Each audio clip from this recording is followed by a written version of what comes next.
we got an issue here. We got a bolt. It kind of got cross-threaded, but you know, in trying to work with it, it kind of really ripped the threads out is what's wrong. So a couple ways to deal with this. In this case, we're going to put a helicoil insert. Nice, it's basic. You can do it pretty quickly. You could try to drill and tap this oversized, but you know, then you're going to have an odd sized bolt. So we're just going to do this, and then it'll take a normal sized bolt. So in the kit, you've got this piece, and that is basically going to drive the helicoil in. This one's actually kind of worn out, but we're going to work with it. We've got a T-handle in this case. This doesn't come with the kit. You'd have to come up with one of these. We've got a special tap. This isn't a tap that's like an M6x10 or an M10x8x1.25. This is a specific tap for that helicoil insert. So basically, we need to tap this hole to accept these outside diameter threads. And then the inside diameter threads are going to be the original bolt size, which is an M6x10. Then on this tap, it says use drill size 1/4 inch. So it's hard to see, but trust me, it's on there. So then we need a 1/4 inch drill bit, which I've brought with me. And then, of course, we need a drill. But this is aluminum. This is going to drill really easily. And I won't even use the chuck on this. I just hand tightened it. Now, the thing is right here, I really need to keep this nice and straight. And I need to be mindful of my chips of aluminum and stuff here. Now, if you really wanted to be a good craftsman, you would measure the depth right here and you would mark the bit. But I can pretty much see, so I'm freehanding it.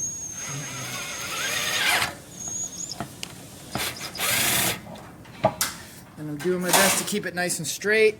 I gotta go a little deeper, I just saw. This drill is pretty weak.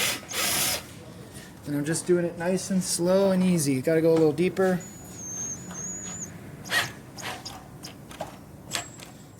Particularly weak drill.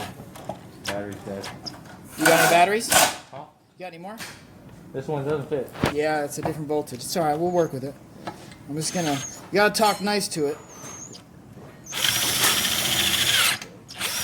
It's more like a little more RPM than speed. Okay, so I'm deep enough, but I'm just gonna make sure I do a nice clean out. Okay, I'm happy with that. Next, we need to tap it. And so I'm just going to start this by hand. I'm starting it nice and straight. Aluminum's so soft and easy, I could probably pretty much do this whole job by hand. If I need the ratchet, I've got a, this is a nice tap wrench, kind of socket wrench somewhere in between. I can just pop a ratchet on the end of that one. There's a lot of different tap holders. This one will work fine. And you know, if you listen to a lot of people, they'll tell you go in a turn, back out a half a turn. And they're right, that's totally true. This is such easy to cut aluminum. You know, you just saw I just went in several turns. I'm going to back it out here. I'm going to clean it out a little. Watch your eyes and face and stuff.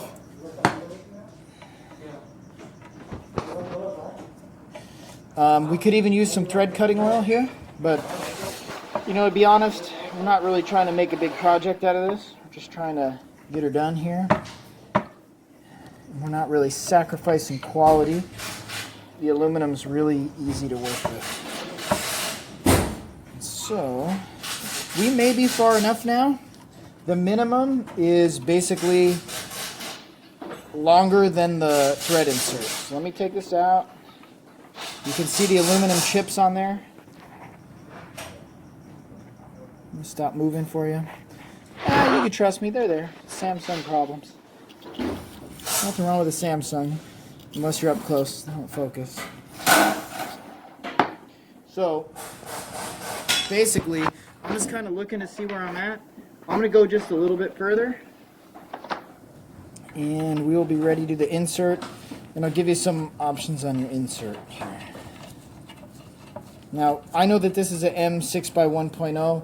just looking at it. But if you're starting out, you're going to want to get, you know, a good way to measure the nut and bolt. Not really part of this video. Hey, didn't we cover that in Intro to Auto? Yes, we did. So hopefully you kind of remember. And that's why we did it. But if it's a Japanese car and it was a 10mm fastener, like the head of it was a 10mm, it's pretty much going to be an M6 by 1.0. That's the general. If it's a Toyota and it's a 12mm, that's probably a 10 by 1.25. Or an 8 by 1.25. And if it's a 14mm, it's a 10 by 1.25. Just rough numbers there for you. Okay, so I'm going to call that good and tapped. Clean it out again. Okay, so right now we would have a decision to make. Some things we really want to Loctite or put like a locking compound on our insert, but in this case we're not going to do that. Basically what I'm trying to do is I'm just going to try to get it started, and I'm going to chase it all the way in. There's a lot of different ways to do this. They do have a pre-winder blue insert right here. To be honest, I don't really like them. This is how I always did them, and I got kind of used to it, and I like it this way, so this is how we're doing it. So I'm just threading it, threading it, threading it, threading. Get your Winona out of here. All right, so look, right now, I'm just going to get it slightly below the surface, and then I'm going to back it out. So you don't want to go in too far, but if you don't go in far enough, you got bigger problems. So we got it just barely below the surface. And of course, if that phone will focus, it will be